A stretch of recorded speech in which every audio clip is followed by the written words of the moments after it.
Joelle? Hey, where? I don't see you. Joelle? Where are you? Joelle? Oh my God, you did not. Joelle? Daniel, where? Yo, are we not meeting at the hospital? Who told you we were meeting at the hospital? I'm at the hospital. Where's everybody else? We are in our homes where it's safe. You're in your homes. I had to set this whole camera thing up outside the hospital. What are you doing? For goodness sakes. I thought we were recreating that. We were doing this whole thing. Like we had briefly talked about, wouldn't it be cool if we did like a live thing? But no. But listen, I admire your commitment, your dedication. Thank you. I appreciate that. Thank you. This is why we love you here. Thank you. This is amazing. I can't believe it. Hi. Hi. How are you? I'm so excited to do our second live show.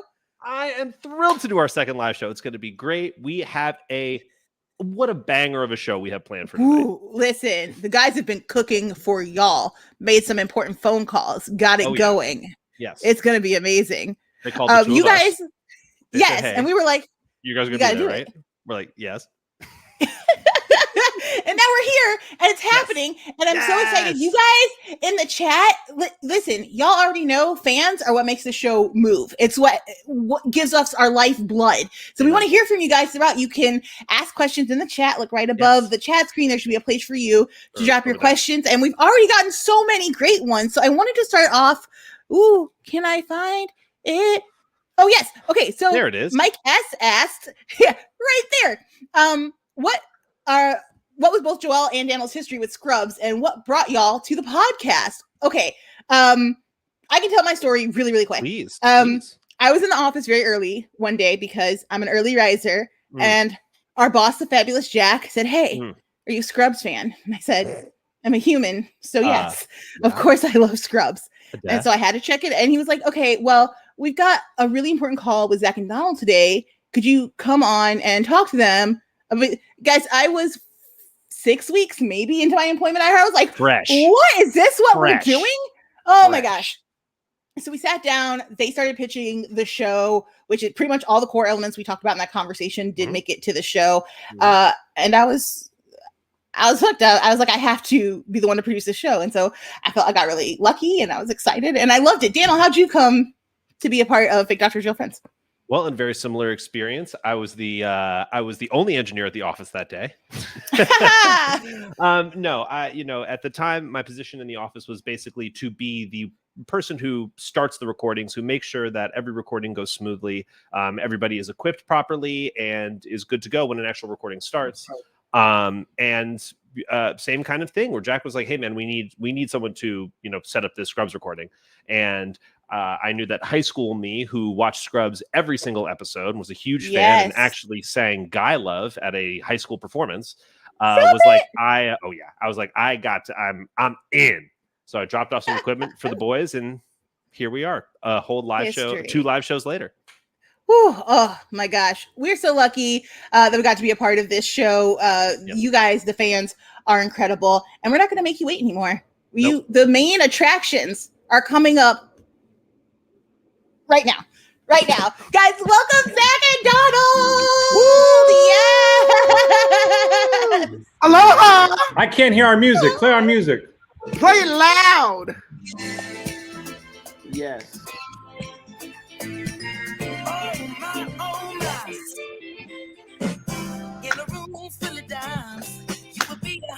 Donald, you picked this jam.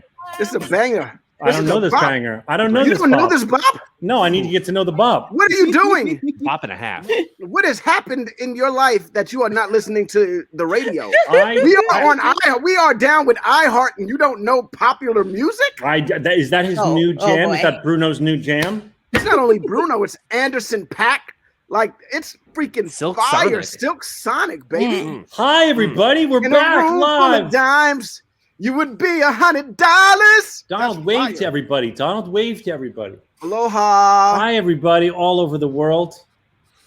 Aloha. We're so glad you're here. We're so excited. We had so much fun doing this last time. I put on Gucci for y'all. Yeah, and Donald's in his closet, and his daughter just took a shower. So it's very hot in there. He's wearing wool for you people. It's a little. I'm wearing corduroy in Manhattan on the summer for you guys because I wanted to look my best. I only have winter suits. I don't have summer suits. I don't have summer suits either. Yeah, what that's is a the summer problem. suit? A summer suit is like, remember when Obama wore that suit and got all that flack? That's a summer the tan suit. Ooh, yes. Great suit. Light.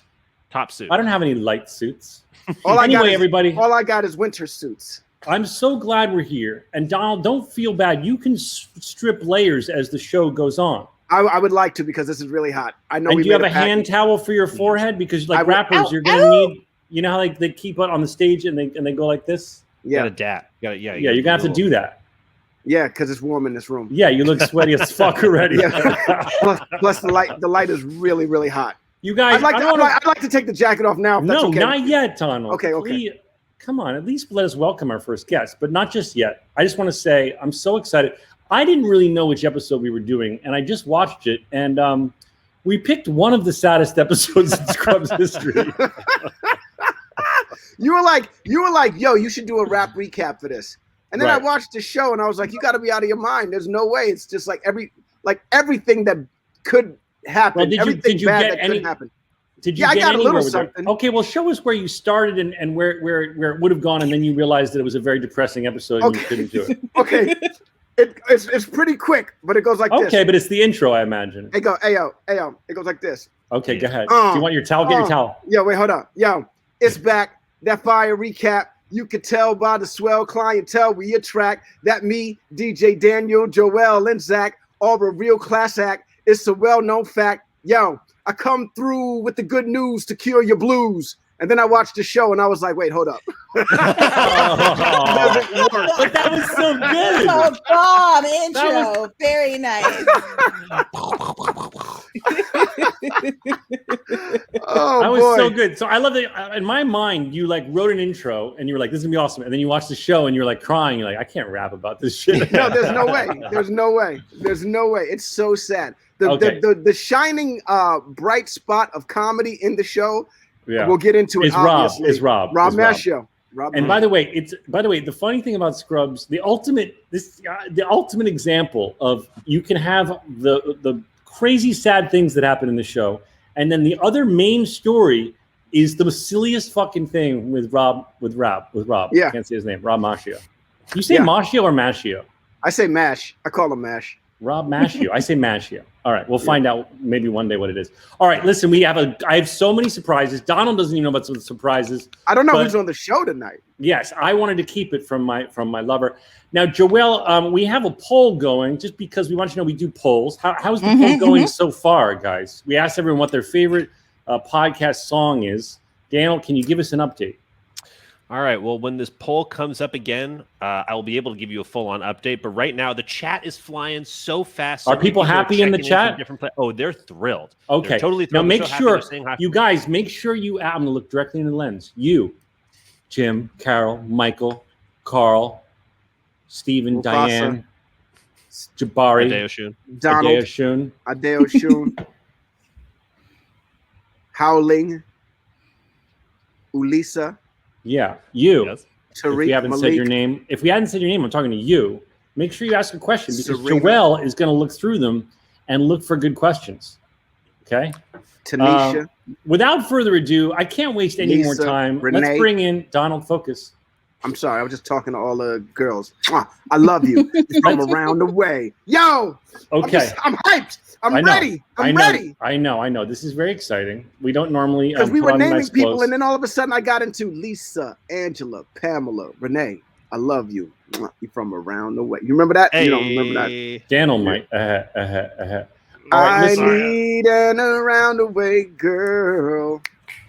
LL Cool J. The one for me. She's the one for totally. All right, listen, guys, we have a jam-packed show. We can't waste it on LL Cool J. No offense to Mr. Cool J. LL, I love you, man, for life. I love that you always think these people are watching. LL is watching the live show right now. LL, please don't turn off. He messaged me. I know you're watching the live show. I love you, for real. Donald always talks to these famous people as though they watch. Like, no offense, LL. But it's true. All right, listen. Why don't we count down into the theme song and then bring in our guest? Sounds great to me. Wow. 5, 6, 7, 8. Oh, you got to dance to it. What a bop! Here's some stories about a show we made about a bunch of doctors and nurses horses and a janitor who loved to hate. I said, here's a story that you all should know. So gather round to hear our, gather round to hear our Scrubs Rewatch show with Zach and Donald. Shout out Charlie Puth. Shout him out. Now, the question in the poll is, of course, what's your favorite song? I thought after that, maybe, Joel, we could do what's your favorite sound effect noise on my pad. No, please, God, no. Why? No. Why? Nobody, Are you worried? Are you worried it's going to be this? There it is. You worried it's going to be that? I didn't hear it. So, Joel, when we're done with this poll, can you switch it to my most common sound effects noises? Daniel will know them. Do you want to check in with the poll right now? Yes, check in the poll. Bring the poll up. So, the question was, what is your favorite fake doctor's real Can we friends show the poll? song? Kayla is our tech rep today. Kayla, is it possible to show the poll? I think we or is that weird? We could get the main screen up. It would show the entire live stream. Okay. The poll would be kind of small, but I'm happy to read it to you. Oh, you read it to us in the meantime. Read it to us. Okay. At the bottom, the Caller song by Travi Wavy. Okay, no offense, Travi Wavy. It's a great song. No offense. Fourth place, Zach's Ice Cream song, aka the new one, the new joint. I love it. I'm glad that's polling because Daniel, I'm glad that's polling because it's brand new, and I took a recording. Sorry, can I digress for one moment? You guys, I want to play. I went out there today to the ice cream truck. Oh my God! And I wanted you to hear what I hear nonstop. I wanted you to hear what I hear nonstop. Oh, I think the stream is playing in the background. Go ahead. Okay, turn that off. My recording, there's a man, the ice cream truck parked and blocked the corner, and a gentleman in an electric wheelchair couldn't get by, and so you'll hear him complaining, rightfully so, about this friggin' ice cream truck. You can say fucking, it's all right. It's fucking okay. ice cream truck. This is what I hear all day long.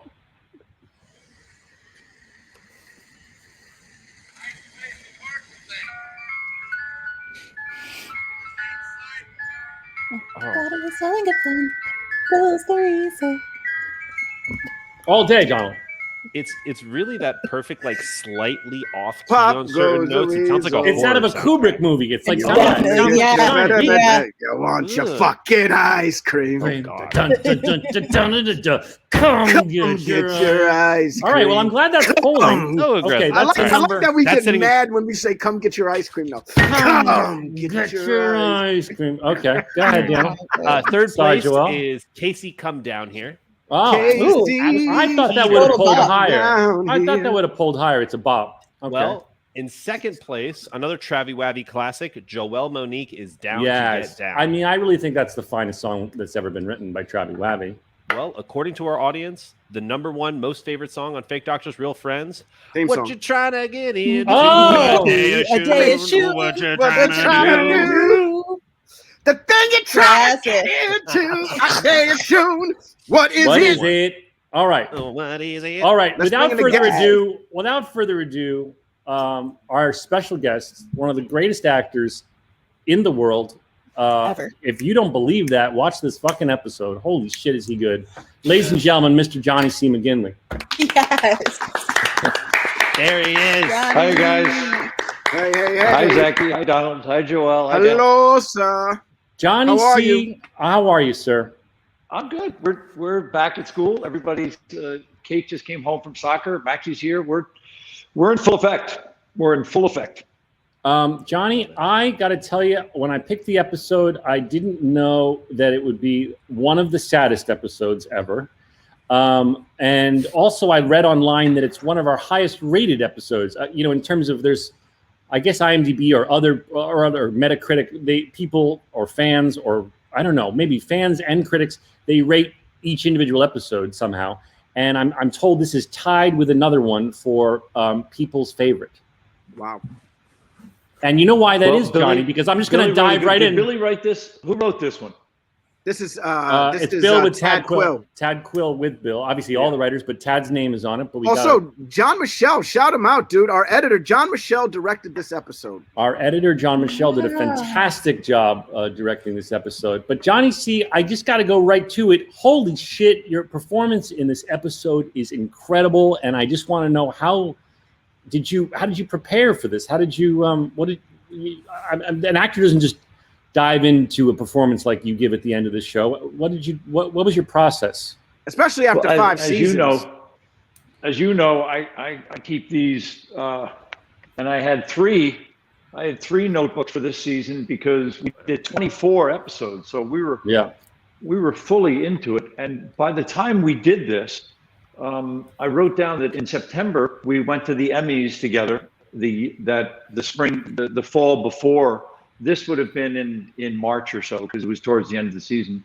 In November, I went up with my girlfriend at the time, who would become my wife, Nicole, and we went up to see San Francisco lose to the Giants in the NFC Championship. And so a lot of things were happening. This was season 5, and I wrote in my notebook. I was obsessed this year. In the front of the notebook, I put "show up, tell the truth, give compassion, and give love." And I thought that was, and I didn't even know that Billy was going to write this episode, but that's what I was obsessed with this year. I was obsessed with compassion. And about 4 years before this, I went down to Southport, North Carolina, and I did an okay baseball movie called Summer Catch. And one night I was driving to Wilmington, which was about 30 minutes from where we were, Wilmington, North Carolina. And on the way home from Wilmington, I heard this song on the radio by a group called Kitka, K-I-K-T-A.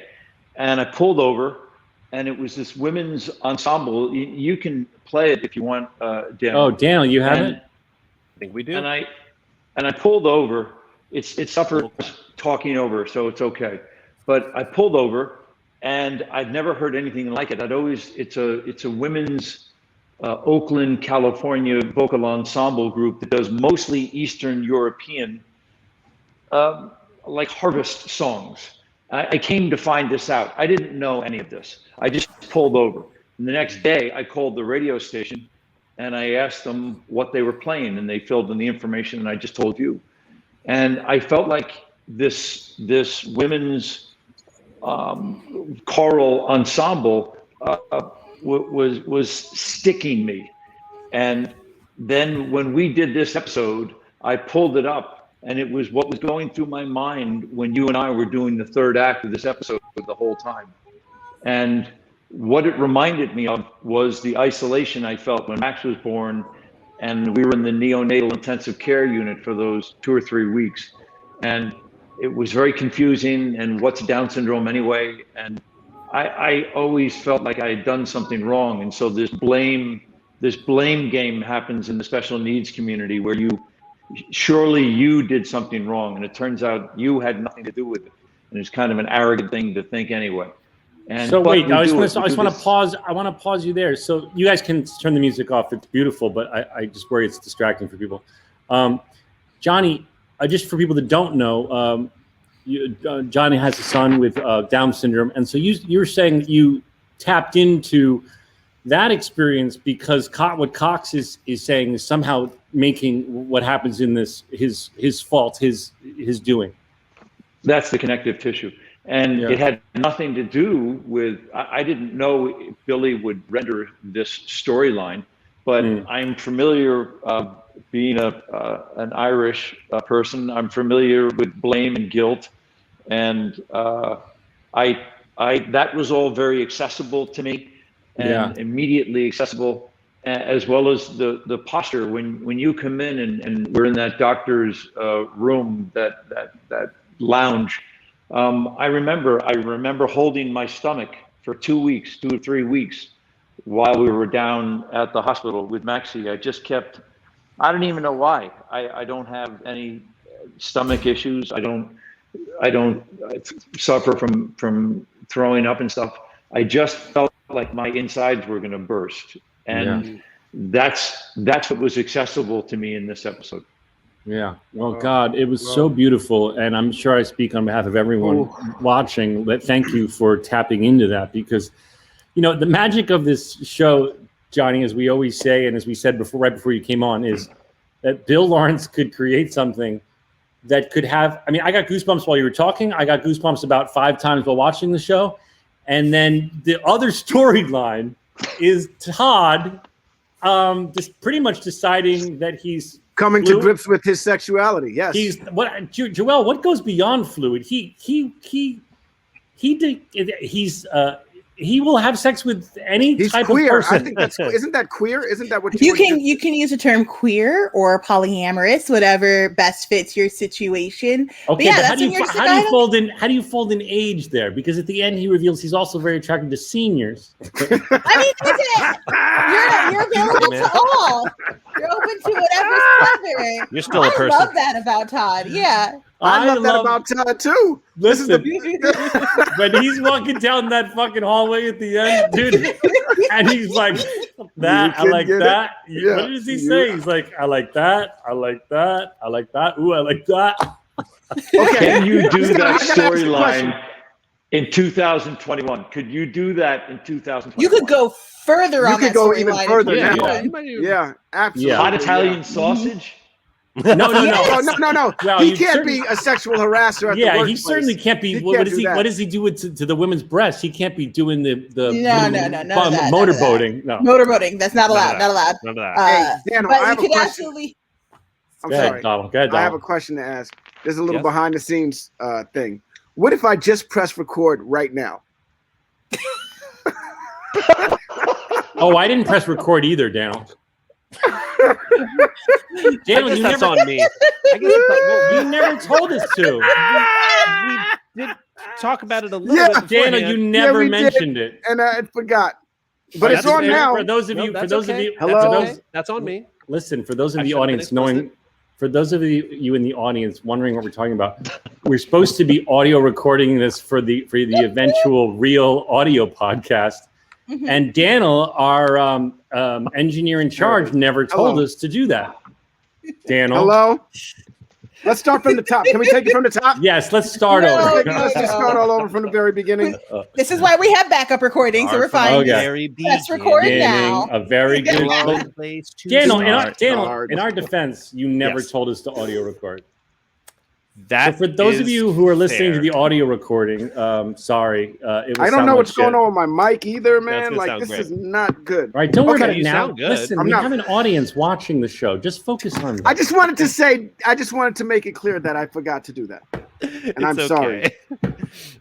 Okay, listen, it's fine. Let's go to the top of the show, guys, because we are here to do a Scrubs rewatch podcast. It's called My Lunch, and all JD wants is to go to lunch with his mentor, his hero, Dr. Coxon. He's got an angle for it. And Johnny, you want nothing to do with it. I think it's genius when you go because it's ludicrous. It's because it's ludicrous. It just seems like you're telling your absolute truth.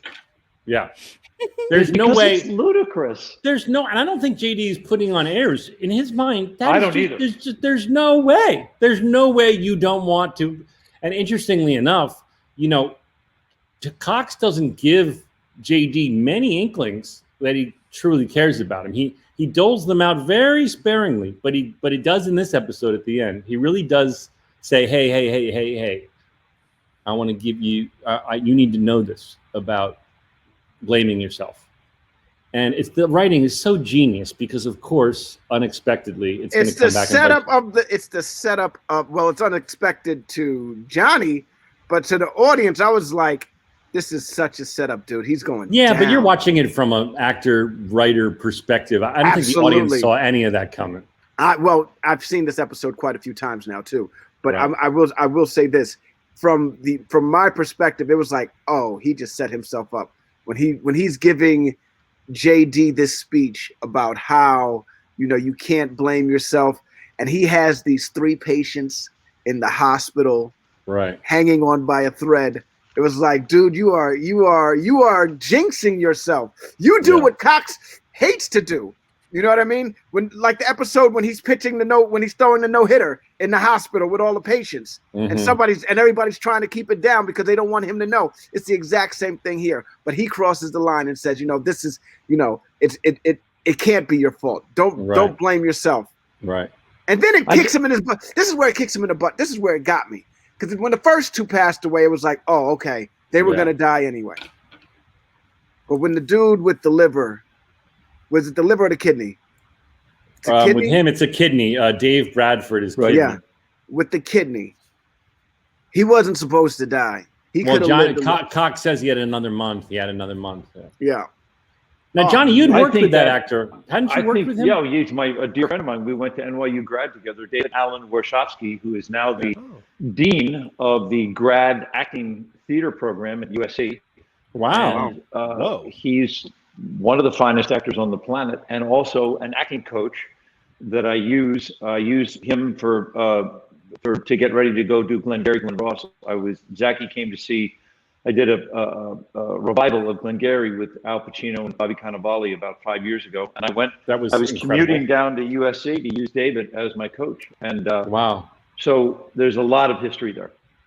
Can I ask you a question before or after? Before or during while you were doing the play? Did you go before to get coached or during? Yeah, 2 months. I spent 2 months commuting back and forth to USC from out here in Malibu, and it yielded all the dividends that I wanted it to. I felt very grounded. I was about to say, so you went in there just ready to go then, obviously. Yes. Yeah. Did you start off book, Johnny? When you start off? Yeah, that's incredible. For those of you who aren't familiar with theater, it's very, you start the rehearsal process, and then as you're rehearsing, you begin to memorize, and it's such a baller power move that few men or women would do other than Johnny C. McGinley to show up on day one off book. Because what's genius about that, if you can do it or have the wherewithal to do it, is then it's about exploring and not worrying about memorization. You're not in your head. You're not paranoid like we all are about getting the memorization down for a play. You're showing up on day one. Okay, let's find this character. Let's find these scenes. Let me work with the legendary Pacino and the legendary Bobby Cannavale. It was a great production. Dynamite cast. That was bucket list stuff, and to me, it felt like even if you put that to be with Al and Bobby and Richard and everybody on Broadway, even if you put that on your bucket list, it would be fucking folly because you're never going to get to do it. And so when I got to do it, it wasn't lost on me. So I set up a theater boot camp out here, and I had some young kid from Pepperdine come over. And just say the off lines. I said, if you fucking say a word to me about coaching or any input, I'm going to punch in the fucking esophagus. So don't say anything. Just say the fucking lines. And I put a metronome. I have a rehearsal space out here. I put a metronome in the rehearsal space. And so that I would go at different cadences. I go really quick, and then sometimes I would go slower because I wanted to be ready for fucking everything. I wanted to be ready for the cell phone to go off. I wanted to be ready for the purple hairs at the matinee. And I fucking well was. I was ready, man. And it was the most exciting goddamn thing I've ever Listen, you actors or aspiring actors who were watching, Johnny C puts the work in. He had, people were like, how does he do these monologues? You don't just show up in the morning and go, oh, I have a monologue today. Johnny C has a rehearsal space. He would videotape himself. Yeah. He would look what he's telling you about the metronome. I mean, man, Johnny, you put the work in, and man, does it the metronome is genius, man. That's how you find the timing. That is wow. That's amazing. I've never thought of that. That is amazing. Also, that play is so about a syncopation. And but weren't there times when Al Pacino just totally forgot his lines, and you're all like, oh no? Did he ever go, ha? No, whenever Al, in the theater, when you forget your line, it's called going up. And whenever Al would go up, he would start to put the front of his hair forward, and he would say, and the door, there was the door. I went through the door, and everybody knew Al's up. All hands on deck. Start circling the goddamn line, man. Start circling the line. There is nothing. The only thing scarier than being on a stage and going up, meaning you have There's nothing scarier. Right. That's true. Okay. Well, let me rephrase. You can literally cut out half of the show. Let me rephrase. The second most scary thing is when one of the people that you're with on stage forgets their lines, and you're like, oh no, I got to help them. But how do I help them? And then the scariest thing is when you're like, oh no, and then you start getting panicky and you're like, I don't know what any of my lines in the next scene are either. I get chills. I did Romeo and Juliet as I did Romeo when I first got out of college in regional theater outdoors. It was like a park in Connecticut. 3,000 people would come. And I knew that when I started, I would start at the back of the park, like 3,000 people on blankets. And my entrance as Romeo was weaving my way through them. And, I had a mic on. And I knew the second I started talking, Romeo speaks for pretty much 2.5 hours with a few interruptions. And I was like, I'm nervous now thinking about it. And this is when I was fresh out of college. And so what I would do is I would every single show, Johnny, before I would get there early, and there was a church that was part of our dressing rooms. And our dressing rooms were in a church. And I would go into the chapel and I would recite my entire show in the church. Because it was the only thing that would calm me down, is I would sit there and recite the entire Romeo performance alone in the church and then I would stand at the back of 3,000 people and go, okay, here we go. And I would just start going. Oh my God. I don't know if I can do it anymore. It was such balls. I don't know that I have the memory like that anymore. No, you still have it. You forget. You still have it. That's the amazing thing about plays. Within a month, you forget everything. But if it's put in front of your face and you've done the show before, it's you jump right back in rather fast. That's very interesting that you used to do that. I used to wait right before, like 10 minutes before I would go on stage. I would speed my lines through the entire play. And I would speed as fast as I could. As fast as I can. Let's just go. And then go on stage ready to go. And there's no safety net. For those of you who aren't in theater, there's not. You might think there's someone who whispers like, it's that person doesn't exist anymore. You're just on your own. And now in a contemporary play, your fellow actors could be like, you probably want to be asking who's on the phone, don't you? But in Shakespeare, nobody can improv in Shakespeare.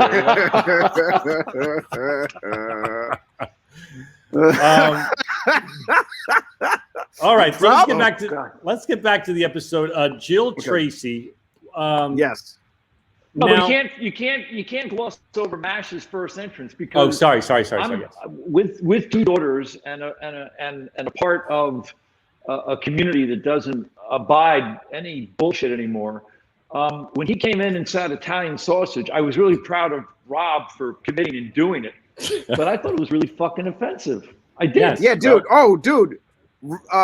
The Todd is the most offensive character in Scrubs history. The Todd is very not as offensive as this was Hall of Fame shit. Oh well, yeah. This is coming out. Even party the Todd. Too. This is coming out party too, though. First of all, even the Todd doesn't ever touch women, and in this episode, he does. Motorboats. He does motorboat two of our lead cast women, which is certainly not appropriate. But I laughed out loud, Johnny, when I say I got a ride from a friend to the supermarket, and then we reveal that I'm white knuckling on the top of your porch. Was that the first eagle? Not the first eagle, but it might be the first eagle that's not riding a human being. Brendan Fraser was the first eagle, and then there were many Donald eagles. And then we just saw me eagle a patient, what do you call it? A patient's family member. Now you're eagling on the top of a porch. By the way, how am I holding onto the porch? I'm like, I've got my hands for like. Johnny, do you remember if that was green screen or if we No. There's no way you're moving. We went right behind the hospital on the other side of the river, that little neighborhood. And you got up on top of that car. Maybe I was strapped to it. Something. No, I had some sort of stunt rig that was strapping me to the top of the car. I was really doing it. I have a question. Go ahead. Where the heck is this supermarket set at? Because it's clear that it's a set, obviously. No, it's not a set. No, you guys filmed in the actual route. A practical location. No, they didn't want to deal with a big corporation, so I think they found a mom and pop store. It's a pretty small looking store. They must have been pissed. How many days did you spend there? Blocking their food. What do you mean pissed? They got paid. They got a location. Yeah, but fee. They could probably make more money selling that food. No, are you new to the industry? They do a calculation by how much they're going to lose, and they charge you more than that. Hey, I don't like the condescending tone that's coming out of Sorry. now, dude. I will say this. 100 with you. I thought when Nicole Sullivan, who plays the gal at the deli, who'd been on the show quite a few times, and she's such a good actress. So great. Donald, you're fixing to shed a layer, aren't you? She just drives that. I'm gonna scene. shed. Sorry, everybody. I can't. Fuck. It's too hot for corduroy. Oh, it's getting hotter in here. Yeah, oh I'm my. gonna just keep taking shit off. There we go. We need some more taco meat. I wanted to make a good first impression. Yeah. But, all right, sorry, Johnny. Really go wants ahead. to see your abs. By the She way, shows up. I can't show them.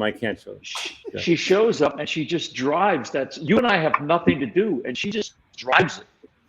Yeah, she does, and she does a great she's job. Doing all this shit, and she all the riffing she does gifted. with all the riffing. Yeah, sorry, Donald, but I was just gonna say all that riffing is like, oh no, let me have another. No, wait, but I shouldn't. That's just her. She's so good at that kind of. I remember the first time I ever saw Nicole Sullivan ever do anything, and it was Mad TV. I had never heard of it, and they parodied Clueless, and she played Cher. She played Alicia Silverstone. Who played you? I wasn't in it. There was like some dude. How dare they? It's all right. But when I say she crushed, like she was doing such a great Alicia Silverstone. Right. And I remember being like, yo, this woman is amazing. Yeah. And so when she came on the show, it was an exciting moment for me because I watched her for a really long time. You know what I mean? Her and Michael, who also was on the show. Yeah. What do you guys graze? The supermarket grazing. It seems to be controversial. I've never been let me try this pretzel. No, I don't think I'll buy any today because it is stealing. Yes.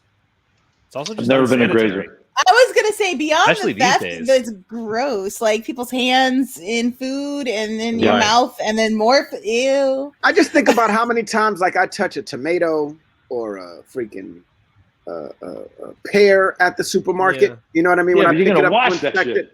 Yeah. Exactly. So that's my point right there.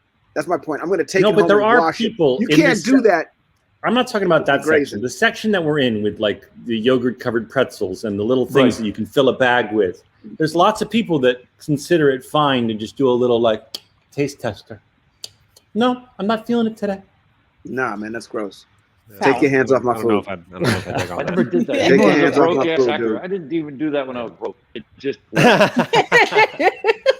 There's Costco. I worked There's in too many Costco where you walk restaurants. around and take I did. samples all day. Didn't do it. Different, but can't be great in the supermarket. on that. Now, when you put your hand in that thing, when you put your hand in the whatever it is that dispenses the nuts or the pretzels, whatever that is. Yeah, nah, man. That's not nasty. cool. bad look. It's nasty. It's nasty. That's nasty, man. That's nasty. Ugh. You gross. Awful. You know, another thing that man. Bill did so well was really make her so lovable. I know she's annoying. Living together What is that? and working together. We're working together and living together. Working together, and we have to weather any storms because we're living together. We're Krista Yo, I can't get- Bill, and we're living together. What is happening? What is happening? Someone's Hey! hijacking. Oh my god! Hey, welcome to our podcast. Are you How you guys kidding me? doing? Welcome. Welcome to our podcast, Working Together and Living Together. Working together and living together. We've been hijacked We're wearing again. it. We're wearing Charlotte Lawrence swag. Yeah. As always, I'm here with my wife, Krista Miller. Can I call you Krista Lawrence? No. Same answer every time. A lot of you know we work together on Scrubs, on Cougar Town. Krista's also the music supervisor on all my shows, even Ted Lasso. And look, you guys all know how this works. If you live with someone in a relationship who you also work with, you can text Joelle, say where you work together, and hit us up with a question. Yeah, it's Bill and Chris's podcast. All right. So just say that. So look, we got some cool guests today. Our first guest, you know him from Scrubs, from like every Oliver Stone movie, from Broadway, so many TV shows, including Brooklyn Nine-Nine right now. Say hi to John C. McGinley. Woo! Welcome, John. How you doing? Hey, good to see you, buddy. Hi. Good Thanks to see for you. being on our show. Thanks for being on here. Thank you for Appreciate having it. me. Of course, buddy. And look, the next guest, we're going to bring him on right away. You know him from Scrubs, tons of great TV shows, movies, Clueless. Remember the Titans, Waiting to Exhale. Donald Faison. Let's bring on Donald Faison. Oh, hey, yeah. what's up, buddy? Oh, man. Thank you for having me on the show. Yeah. Yes. And from Chicken Little, Zach Brown. Yeah. Yeah. Hi. Yes. Hi. So we have some questions that we want to start with. Yeah. Look, this is real. Like one of the weirdest things for me. I can't believe you've hijacked our show. Hey, you'll get a question eventually. Yeah. One of the things that Chris and I love is work together because I find her to be like a muse. I really enjoy spending time with her. I love you, Bubba. I love you too. But one of the weird things about it for me was on Scrubs. John, you've done constant, movies, TV shows, etc., where you had to have romantic scenes and sex scenes.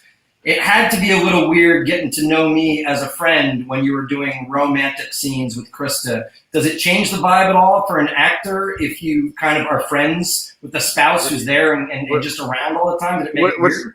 What are you doing? Yeah, because I told a story on one time Zach and Donald had a show, and I told a story on their show. Oh my God, Johnny! Don't play into this. What do you?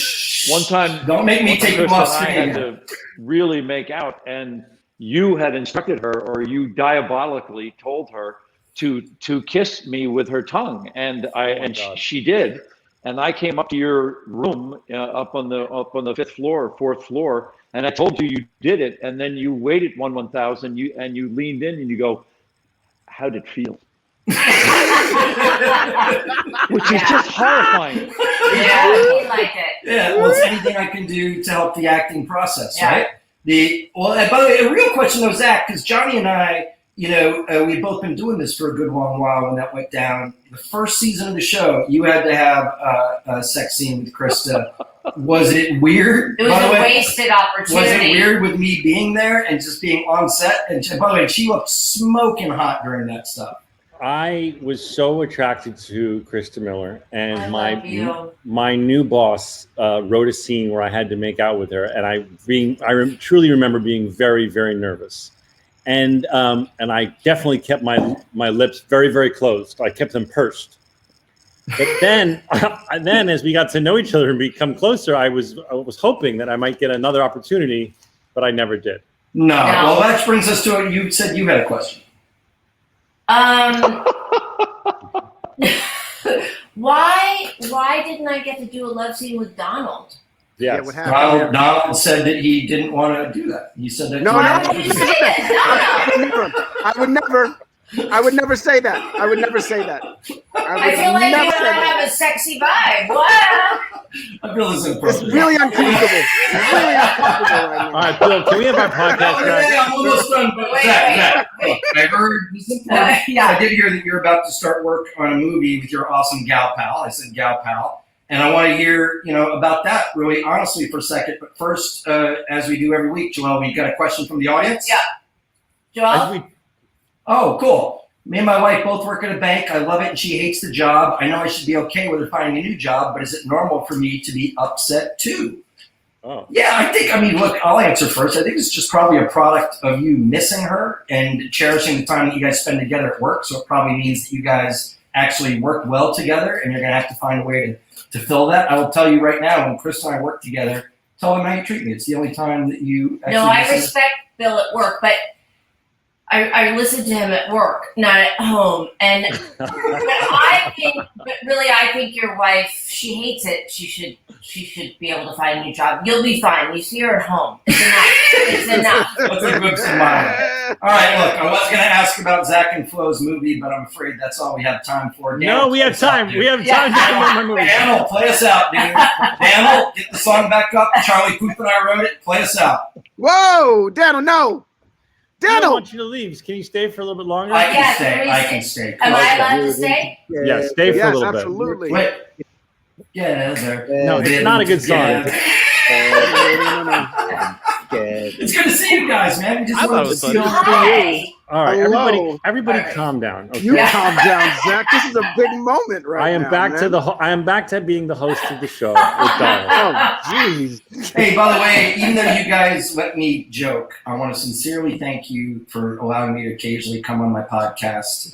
You know, I'm only the guy that owns it and financially backs it and makes money from it. And that you guys are nice enough to let me come on here and talk with Krista is super cool. I really appreciate it. We love you guys, and I'm so happy that you're here. To be honest, No, don't please. play his bad Please, song anymore, please. please. Any storm, Please. because we're living. Wait. Get Wait, all right, no more song. Bring them back. Okay. Okay. Everybody calm down. All right. I'm so happy you guys are here. This episode, Bill, is, I think, the ultimate example of your ability to do something so dramatic and something so silly simultaneously. You've got this tragic death of Jill Tracy alongside Rob discovering that he's sexually attracted to everything that's a human being. Yes, by the way, you want to know that you guys were, by the way, first of all, to prove that I listen, I am proudly a grazer even today, and I have plenty of money to buy yogurt pretzels. But if you're in a grocery store that you've seen me at, I've had a handful of those yogurt pretzels. Yeah, but Bill, you're also the type of person that somebody could have a Slurpee in their hand, and you're the type of person that'll be like, "Oh, let me get some of that." Yeah. He does it to me all the And then time. give it He right drinks, back. and I say, I don't share beverages. I don't share food. I There don't is do it. nothing better in the world than the first bite of somebody else's meal. Oh my god! Bill would walk up to a crew member and be like, "Can I get a sip of that Coke?" Our AD on Cougar Town said the first time he worked, Bill went and took a bite of his turkey sandwich off his plate. Hey, that's the lesson. That's there. The lessons: don't leave your fucking sandwiches around. That's the lesson. Hold on to your sandwich. Come on. Billy, tell us about Nicole Sullivan, because you guys are friends with her. We're just you heard We just saw her backstage. Sunday. We were just talking about how talented she is, and how you geniusly made, even though she's supposed to be annoying, she is lovable, and you root for her, and then of course she dies, and it's so sad. So just tell everyone who's listening, who's watching, how did you guys get to know Nicole, and how did she come to the Scrubs world? She was Nicole was friends with Krista. She can go. Yeah, no, we lived in this cool place in Laurel Canyon that there's all these houses cut up in apartments. Jennifer Aniston lived up there, like all these actors. Nicole was in there. Gabby Allen, who was a writer on Scrubs, lived in my house. And so Nicole moved into the middle floor and we became friends. She lived underneath me.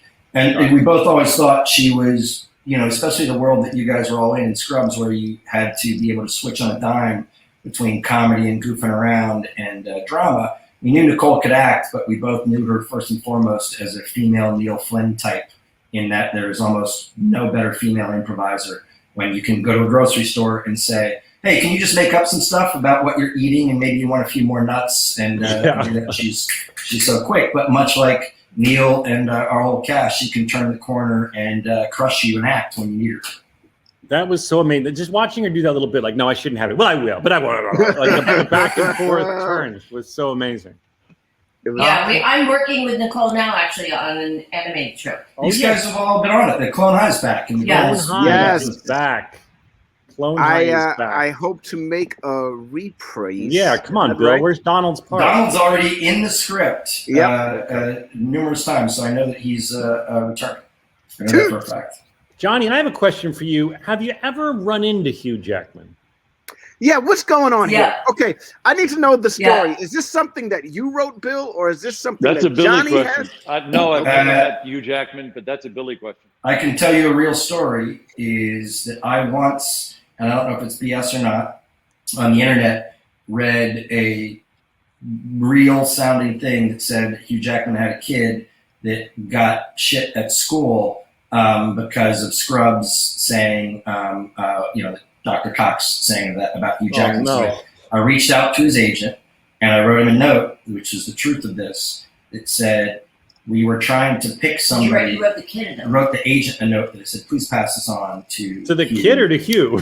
to Hugh and his son if he wants. Okay. And I think the guy said it wasn't a big deal. It was just somebody trying to get clicks or whatever clicks were back then. But I wrote a letter saying, because in the writers' room, what we truly tried to do is said it would be fun for John McGinley to hate somebody that is otherwise unhateable. For Dr. Cox to love someone, to hate someone because he's just too darn talented and good at everything and nice and accessible and kind and seems to have no flaws. We felt that human being would bother Dr. Cox to his very core. Oh, so it was like an alpha male competition thing. Like, oh my, he's good at everything. Let's be honest right now. The guy can sing, he can dance, he's a leading man, he's a Broadway star. He's going to be a Music Man, Bill. I will be there opening night.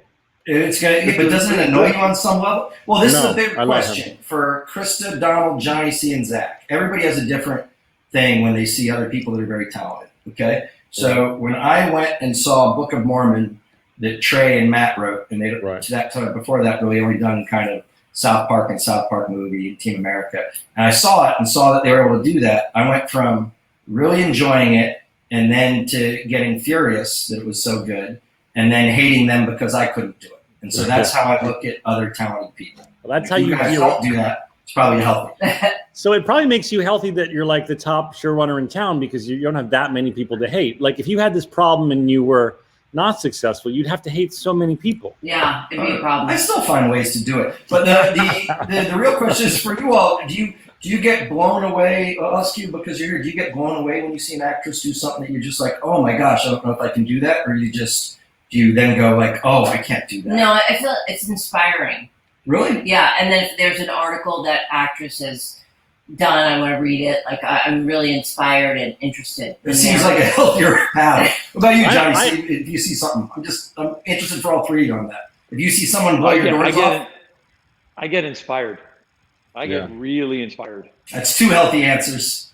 I'm sorry. Go, Donald. Go ahead. I sweat everybody. I'm sorry. Yes. I can't help it. Virtual high five. Here we go. Virtual high five. Bam. Oh, there we go. I can't help it. I can easily recognize that a great performance. I then get salty and upset because part of it is me realizing I'll probably never be able to do what I just saw. And then fury. Yeah, and then fury. Then the anger comes. But at the end of the day, I'm always a fan. I hate nobody. I love everybody. And I don't think there's real hate. I would like to think in my heart that people would take it as respect. But like Chris and I saw Betrayal, Harold Pinter's Betrayal on Broadway. And, guy that inspired David Mamet, inspired so many different writers. And I was just sitting there digging on the performances in the play, and I just got more and more annoyed. Just annoyed. I feel like, hey, that's something to aspire to. I'm like, fuck that guy. Fuck that guy. I'm never like that, but I do get mad every time I leave a Marvel movie or something like that. Not because I hate the movie. I love the movie so much. And I'm like, that's never going to happen for me. You know what I mean? That's how I feel. And so, we went to see the premiere Black Widow, and Kevin Feige introduced it, and I was with Donald. I'm like, oh no, he's going to go tackle Kevin Feige. I would have. And been like, hold him like on his knees, like Kevin. I need this. I got a talking to from my wife and from Zach. Don't you fucking move. Yeah, dude. On one side, Casey held his arm, and on the other side, I held his other arm.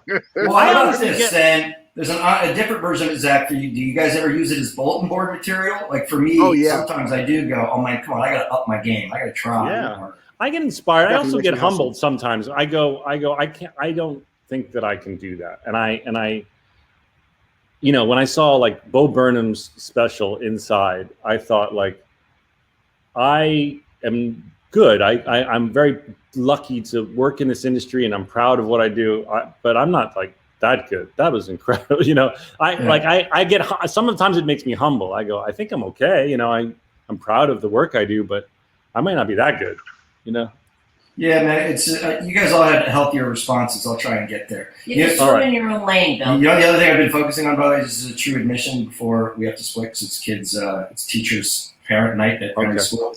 I'm parched because you can tell them the true story. My wife, I had a soda here. My wife has a soda, My wife has a soda. Yeah, I don't burp though. I have a soda here. And it was taken away from me before this started. I took it away. Because apparently I burp if I drink soda. Bill would have burped 47 times and I would have killed him. It's not sexy. I'm a grown man that can't have a drink. Yeah, but you should burp 47 Okay, guys. times. Guys, don't bicker, please. By the way, that's what it's like. That's what it's like when you go on vacation with them. That's what it's like. That's what it's like when I go on vacation with them, and that's what's happening on one side of the table, and then you cut to me, and I'm like. By the way, and it becomes so apparent that you just see your mom and dad, and you're just like, please stop fighting. Stop fighting. Stop bickering. If I'm good, if I play sports, will you fight less? You know how many times I've been in the back seat and we're racing somewhere and they're in the front seat and they're bickering about driving, bickering, and I'm just like, guys. And then she'll be like, Zach. And then she'll be like, Zach, will you tell Bill that he's a bad driver? And I'm like, I'm not going to tell Bill he's a bad driver. I'm like, look at what he's doing, and he doesn't use his blinker, and he's not paying attention. You know what Johnny C does, Zach, is he just sits back and watches it like a tennis match with a bemused look on his face. I think it gives him joy. He doesn't get caught in. John likes it. Yeah, I don't think he likes it. I don't think anybody likes it. Right. Okay, we love you guys. We love you guys. We love you. Thank you for crashing our show. Yeah. Hey, come on, Donald, Johnny C. Come on, living together and working together anytime you guys want. Yeah, thank you so much for doing our podcast. It's a killer show. Thank you. It's it's one of my most succuscial podcasts. Yeah. Anytime, Bill. Yeah. Anytime. Yeah, no problem. Thank you, Bill. Thank you, Krista. Johnny C. Crushed. Donald, you crushed Zach. I love you guys. Love you guys. See you guys. Bye. Oh my God, that was exhausting. Yo. Wow. Yo. They came in Holy huge. cow. I'm so tired, Joelle. I need a nap. Holy cow. What energy. You so much. What But by the way, when you go on vacation with them, I'm not lying. It's like that the whole time. And you're like, guys, just let's just all not talk for a second. Wow. Really? It's fun, man. I like that energy. They're very funny, but I love them. They're my best friends, but they are so intense. Johnny, you spend time with them. Yeah, this summer, Krista and Billy rented a place right around the corner from here, and they came over, and the two boys, Will and Henry, were with them, and they started talking about summer camp, boys' summer camp, and they all got into summer camp mode, which grosses Krista out. It grosses her out. Everything about it, the dirt, the filth, the things that go on at boys' summer camps. And they were clear on that. And they just pummeled. It was like they were giving her a root canal. And they picked up on Billy and Krista's way of attack. And there was 3 against 1. It was 3 against 1. And so, of course, I teamed up with Krista to protect her. But it's brutal. Yeah. It's hilarious, but it's brutal. They make it work. It's by the way, it goes without saying, audience, that they are clearly the inspiration for Jordan and Dr. Cox. I think it's safe to say. I think you're safe to say that. Is surprise guest 1 here?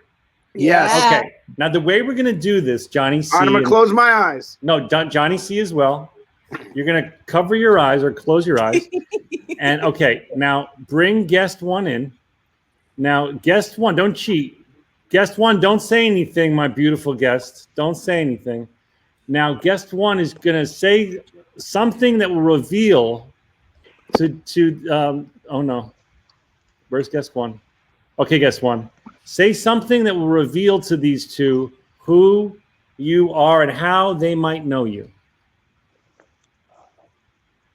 I think their screen froze. Oh no. Okay, wait, don't look yet. Don't look yet. Okay, good. Let's fix You can look now. You can look now. Don't bring her back in until we fix guest 1's technical issues. You can look. You're good. All right, Joelle, let me know. Really a guest, or you guys just fucking around, dude? No, there's really a guest. Really a guest. Guest 1 had some internet issues and was frozen. It's gotta be Sarah then. Then it's Sarah. Sarah Chalk is guest 1. Sarah Chalk is guest 1. If there was internet issues, it has to be Sarah. It's not Sarah, I promise. Oh. Okay, let's continue talking about the show, and while guest one figures out her internet, Okay, the audience, so the audience has the fun of knowing who guest one is, and yet you two don't. Okay. Okay. Ready? No. Guest one's not here. Just everybody. Okay. We're gonna back on track. All right. Wait. Can I just say one thing? Yes. Bill's I'm back. Surprise guest. Oh my God. Here's what it is. Hey, close your eyes again.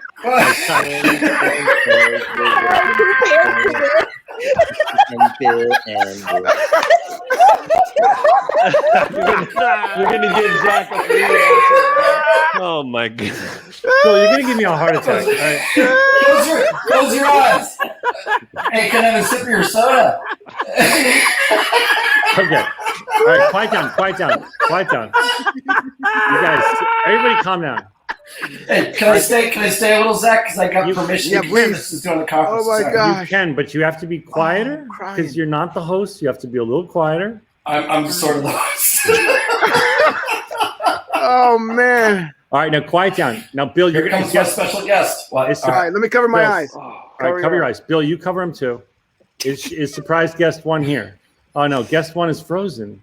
No. This was. Oh, guest two is here. Okay, let's start with guest two.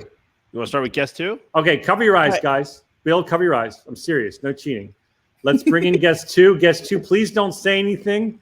Don't say anything. Okay, now guest two, say something that will reveal to these three men who you are. Let's take it down to the banana hammock and get the party started. Rob Macchio in the house. Rob is in the house. Macchio is in the house. Here we go. Now, Mash, I'm glad to have you here because this episode is really mostly about you and Johnny C, but at polar opposite sides of the drama comedy spectrum. Guest one is back for now. I know, but guest one is going to wait while Joelle and Daniel figure out her tech issues, his or her tech issues. Bill, yes, go ahead. Johnny C. McGinley, haven't seen him in a long time. Dr. Cox, haven't had a chance to tell you this yet. Your name rocks. Come on.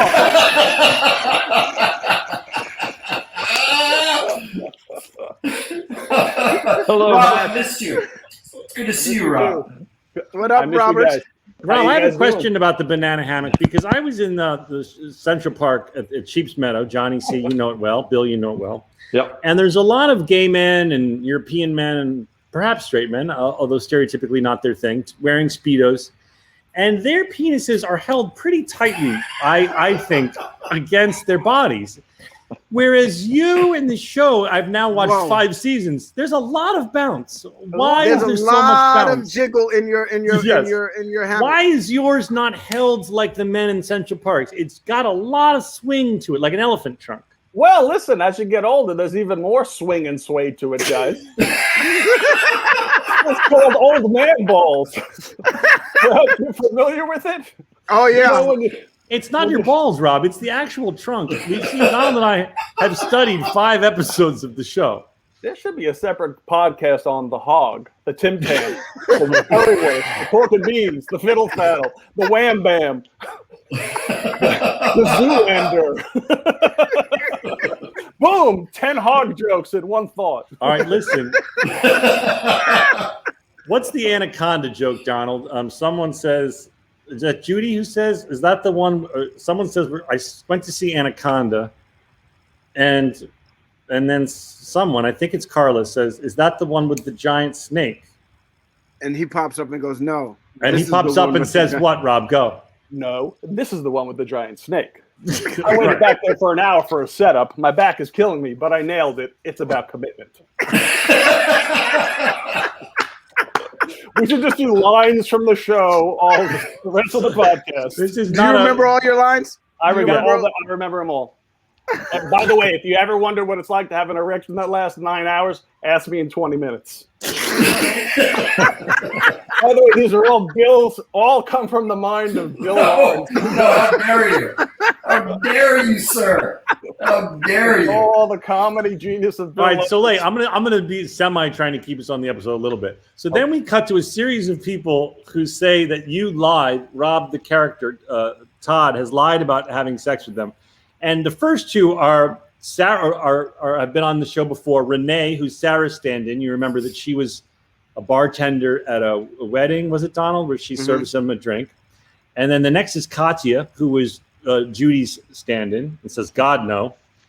And then another woman says, "Are you kidding me?" And then we cut to Gloria, who she goes, "Is that the big, tall, black security guard with the hook hand?" Yes. And they go, "No." Well, then no, I have not slept with him. which means that not only is Bill, it means that not only is Gloria sleeping with Leonard, but she hasn't learned his name yet. No, she never bothered to ask his name. It happened fast. Do you guys want to know? By the way, I'll tell you something that is interesting because I heard you guys were in the show. So it could be argued that some of the Todd's jokes cross the line into inappropriateness. Yes, and it could be. And by the way, I'm going to throw out a big word because I'm being fancy. It's anachronistic. I think back in the day, shows would have, jokes like that dropped all the time, even on 6 and 7 o'clock syndicated shows. It was just, part of the lexicon and gags. But you guys started to talk about, I think this is the episode that it becomes fairly clear that Todd maybe was overstating, in a way of overcompensating, and is kind of attracted to all hotness and any gender. And I thought that was. Sorry, go ahead. I can tell you that the way writers' rooms evolve, it's because people go, as much fun as it is for the men and women in this writers' room to obsess about writing these jokes. I did not write innuendo, but I remember whoever did was proud of it for a month. I think innuendo is probably the best one of all of them. Yeah. Well, the point being that this is where we decided that Todd should be an equal opportunity offender. He should be obsessed with all hotness. It should obviously be indicative of the overcompensating that young, kind of alpha male jockey surgeon males do. And we kind of adopted one of the reasons that Todd existed in the first place. You guys talked about the banana hammock. Is as we were showing the women of this show scantily clad in bras and nightgowns, including my wife, we said we have to always match that with gratuitous male nudity. And you gave him Rob. It was our guy. By the way, nobody wants to see it now. Please, a little long in the tooth now. No. It's a little frayed around the edges now. And let that just be there. Let's bring that. Now you get a little salt and pepper going, and it's distinguished. Oh. So I gotta say, a funny bit here is that so Bill's trainer, Jürgen DeMay, he wrote that book that Todd is reading called The Action Hero Body, which I'm sure you can buy. We'll give Jürgen a plug. Yeah. And that's actually Jürgen in the photo that Rob is looking at for no reason. Okay, can I ask you a question? Very handsome man. Can I ask a question? Go ahead, Donald. Did y'all laugh when Neil does the face while he's spying on JD and the big guy? Like if you watch the end credits for this show, if just the end credits alone, you will laugh so hard because Neil Flynn has the perfect sitcom face. When the name bounces under, when it's under, so it'd be like Donald Faison, and I'll be like at my locker, and then I'll look at you and be like, can I go back to my locker? Yeah. He has the perfect, when he sees you rubbing the oil on the guy's pectorals, and he pops up, just look at for those of you who watched the show with us, rewind, go back to the credits, and just look at it. And then I laughed so hard. I didn't understand that moment, though. So the janitor, they're gossiping about whether the Todd is gay. But the janitor pipes in. Janitor assumes it's talking about me. Is that what it is, Bill? Absolutely. Yeah. Yes. And of all the things you and your writers came up with is that I am painting oil on a muscular man. Olive oil, so you can eat it off him later. Yeah. And then I say, that actor was a football player from USC. Oh, was he? He was in very good shape. I met him he was ripped. he became a broadcaster. He did color for a little while for a local Fox affiliate, and I don't know what happened to him, but he was an aspiring television journalist. Well, that's the body I have in my mind, Johnny C. That's the one I have in my mind. Now, I laughed out loud when Sarah and Elliot says her brother Barry used to dance in leather jeans. He used to dance for Japanese businessmen. Yes. And then there's a couple sentences, and then she says, sort of wistfully, Barry used to dance in leather jeans. He'd come home and they'd be stuffed with yen.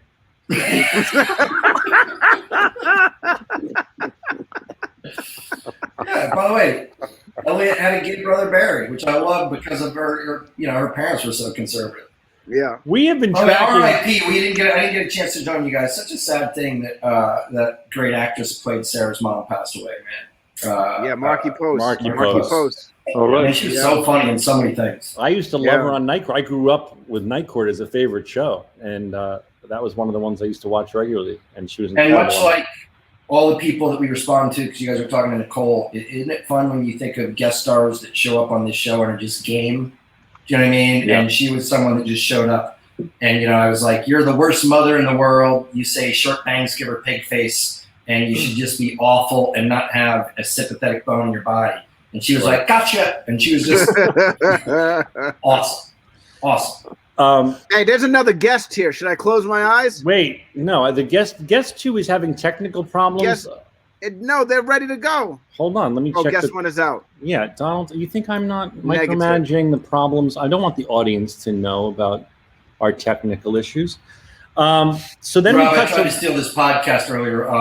You can come on my other podcast if you want anytime. It's really good. It has less technical problems than this one. Oh my God, no, I'm going to kill you. Randall Winston, our line producer, making out with Gloria was very funny.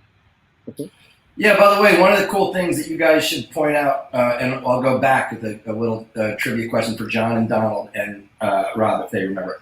So if you're a crew member on one of our shows, and we all became family and friends, I'm sure you guys still talk to and see some of those the gang around town. I talked to a lot of them. More than most shows, they appear in our show and have huge funny moments. And so Donald and Zach and Johnny C, you were in the scene, so you might remember it. Zach knows the answer now. There was a scene that Johnny C and Krista went over to Zeltzer's house with his wife, and they both got roofied. So, first John passes out, and then Krista straight on his back, straight on your back, Johnny. And then Krista goes, "I'm not sure I like this," and Zeltzer goes, 4, 3, 2, and Krista passes out. And then the woman next to Zeltzer, Bob Clendenin, says, "Party time." Yeah. Do you guys know who that was? No. It's a tough one because you would think she's an actress because her voice is perfect. Her name is Susan Bowles, and she was the assistant production designer of the whole show. She took over for Cabot when he wasn't around and worked with him hand in hand. And she got that part simply because the writer's room said Zeltzer's insane wife should have the sweetest, nicest, highest voice in the world. Hence Susan Bowles roofing Johnny C and Krista. Wow. Okay. Oh, and Jesus. Going party time. Also, because Renee and Katya were in this one. You guys remember all the? I mean, remember all the different, whether it was Sean or Ethan. Yeah, we talk about it. We talk about regularly on the time. podcast. Bill, you should tune in. It's a good podcast. I didn't say that, Bill. I didn't say that. No. I didn't say that, though. I can. By the way, I can hit. Do you want me to hit the button that allows Aloma in or not? Don't. Oh shit! No. I didn't mean that was an accident. I think I just did the janitor face. I just did the janitor reaction. Bill. Oh my God! You're such an asshole. I swear to God, I forgot. Let me close my eyes. Everybody, calm down. Calm down. I'm so sorry. No, I have to apologize. All right, let her in. Bill, you're I'm so sorry. I'm so sorry. It was so unintentional. I wanted to say special guest, and I forgot that. Right. Donald, act surprised. Let Aloma in. Oh, she's out. See, so sorry, listeners. Viewers, what's happening is Aloma doesn't have it is Aloma Wright. It's the surprise guest that Bill just ruined. Our Nurse Roberts. She's having a lot of technical issues. I'm going to apologize to Zach and say this is. I'm not talking to you for the next 30 seconds. I'm so sorry. Aloma, I imagine, doesn't have a great Wi-Fi connection or something. But while Joelle and Dan, guys, maybe have her try her phone instead of her. We are trying. We are trying all of those things. We've added different devices. Oh, there she is! Yeah, y'all better catch me while you can, because this is ridiculous.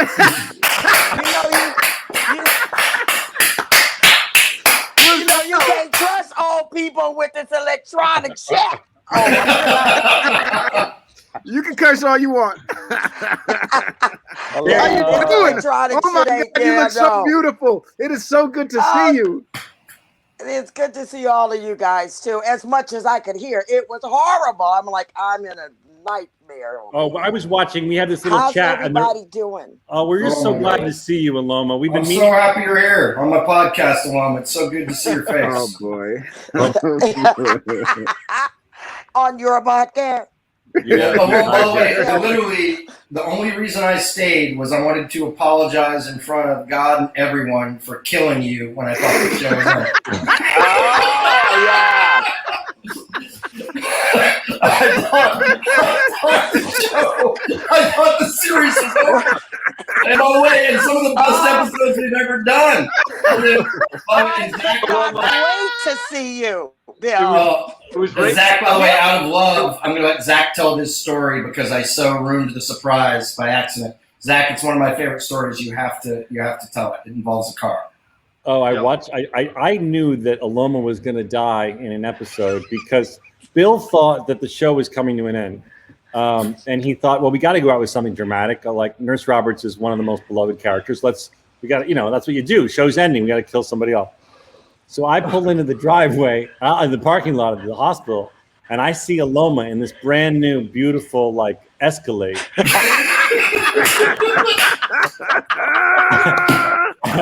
And I'm like,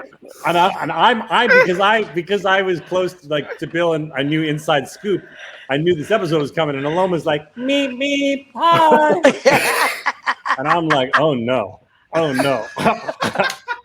So then Bill kills off Aloma. Well, at first, by the way, you came to me, like, you told Aloma yet? I'm like, no, why? It's like, I go, you might want to tell Aloma because she just got an Escalade. Yeah, that would have been real nice. And then I would still be driving the Santa Fe if I'd known that. There you go. Come on. I'm just saying. So then, But Aloma, it is a testament to Bill that when the show got picked up again, he went, "Oh shit, I feel bad. I got to bring Aloma back to life." And I go, how the fuck are you gonna bring Aloma back to life? He goes, she's gonna have a twin sister named Shirley. Oh, off the cuff! Oh my God! See, the truth comes out. I thought this was Bill's brilliant idea, right? No. I felt so bad because I wanted you there to the very end, and that was when the show was supposed to end. It was right around all that writer's strike shit and all that stuff. And White's like, no, we're going to go ahead and do one more season. I'm like, I'll be right back. Yeah. And by the way, the best part, and I'm like this. By the way, the best part was the network going, hey, who's this new nurse, Shirley? I'm like, don't worry about it. And then when they started seeing dailies, they're like, didn't that character die tragically? It's all good. It's all good. It's all good. See, when I walked in my dressing room and Bill came in, I was like, oh no, this can't be good. Oh no, it's nothing. And I'm like, no, they don't show up in my dressing room, okay, ever. So I knew my ass was gonna die. I knew it. You know what my absolute favorite thing is, and it's a different episode, but I've watched it 100 times, Aloma, and you and Judy over the years were so good together. Mm-hmm. And she is doing her goodbye to you, and you're brain dead and they're pulling the plug, and she wants to say goodbye before you go. and she's giving this amazing speech. And in a couple of the dailies, I could see you getting emotional and crying while you're Yeah, man, I remember and that. it touched my heart so much, you know what I mean, and made me not only about the show but about you two and how special that shit was. It was when people talk awesome. about really emotional moments in the show, you know, obviously this was an episode, and of course the Brendan Fraser episode. But they so often talk about that episode, Aloma, with the connection that you and Judy had, and how beautiful your performances were together. And you got to tell off Johnny C in that episode. Guys, look, Yeah, we that could have was one of my favorite as well, I must say. It was awesome. We could have killed the Todd, but I don't think it would have been as emotional for people. But I mean, it would have been funny if you had his twin brother come back and he's like the most respectful person. No shit. Hey, Aloma, because we haven't had you on and we've had these other guys on, do you remember your audition story or how you came about landing the role of Nurse Roberts? Say it again, Zach. I know you're having some technical problems, but do you remember? Can you hear us? I am. Okay. Do you remember your audition and how you got the part? I remember the audition. It's one of my favorite stories, how I went in because this was a 4-line role. And I go into this audition. I'm totally unimpressed. And I'm like, okay, let me get in here and say these 4 lines. I can get the hell on out of here. So I go in, falling out of the chair, laughing and shit. And then I'm like, what is his problem? And then the casting director said, he told me later, he said, boy, she better get this part or she's going to kill me. And then I go home, my agent says, oh, you got the part. And I was like, oh, that's great. And then she calls me and says, they want you to do a table read. I said, for 4 lines? And she said, yes. And I was like, all right. So she gives me the address. It's up in some hills somewhere. I have a raggedy Jaguar. She always liked nice cars. And it's got bad brakes. And I'm trying to get to Bill's house. And I'm like, what the hell? So I get up there, and all you guys know each other. The only person I halfway know is Donald. Yeah, because we did Tripping together. Not one scene together. Yeah. Not one scene. That's what I'm saying. Halfway knew him, and I'm like, oh, hi, So you guys are all having a great time. You're all getting, I'm like, I'm ready to go. So wait, I'm sitting here reading the script, and I get ready to say the first 2 lines, and some girl over there says them. And I'm like, oh, Lord. I drove up here for 2 lines. I couldn't believe it. I was floored. So I get in my car and I'm like, I have 2 lines in this series. 2 lines, Carol. Can you believe it? I had 4. Okay. Fast forward. I'm doing an interview and the person that interviews me says, I heard you did the pilot for Scrubs. And I said, oh, yeah. And she said, it got picked up. And I said, wouldn't it be funny if they picked me up with that show? Well, it turned out to be the best job I have ever had. I was like, damn, this is good. So nice. So, Bill, thank you for my retirement. It's fabulous because it's fun. Aloma, by the way, I'll tell you why. I can tell you exactly why you had to go to that table read in our heads. Everyone here will tell you what it means to be a home run hitter. And this weird thing of table reads for networks, which we had to do to get that show picked up in the first couple episodes, is one person coming in and just body slamming a scene with 1 line can literally change the vibe when you guys all leave and the network people go, oh, that sucked, or oh, that was great. And I don't know if you remember, but everybody at the network level thought that one of the core lines of the pilot was, can you just pronounce him dead so I can go home? Which, by the way, no one expected. I know that line. By the way, no one expected it to be poignant and funny at the same time, because it also said what the difference was between the dude on the first day and the woman that had been there for a couple of years. You know what I mean? And it was a huge kind of building block of the show. I'm so grateful you stayed around and you didn't get so pissed that you just refused to come back. Truly. Oh, well, and Aloma. No, Aloma, I was coming back, honey. She gotta work now, you know. Aloma, you're so funny, and we've been watching the show for 5 seasons now, and you would make Donald and I laugh so much. We just crack up. You are so funny on this show. Yeah, well, you two were scandalous on the show. I'll never forget the time that you mooned Sarah, and I was right next to her, and I was like, "Oh, sorry." By the way, speaking of which, kind of party. Speaking of which, Rob has a hilarious picture. Rob, can you hold it up, or is that just digitally? But it's a picture of both Aloma and Judy looking at you in your banana hammock. In your blue banana hammock. It's Boy, blue. those two, I never saw such hungry looks in their eyes. I don't know about Judy, but hold it up. Getting you where I could. Yeah, hold it up. No, hold it up. Put it in focus, Rob. No, Scoot it closer. Scoot it closer to the camera. And now move it to your right. Move it to your right. Look at the eyes and look at what they're looking at. It's hard to see. Okay. All right. I never saw two women so hungry in my life. All right. If anybody ever asks you what being an actor is like, you should just show them that picture. That's just it right there, man. Just take it down to the banana hammock and let the magic happen. All right. Listen, now, I mean, I don't know about you guys. I know, Rob, you've been very, very, very nude on the show. DB, you have. Johnny, I know I have.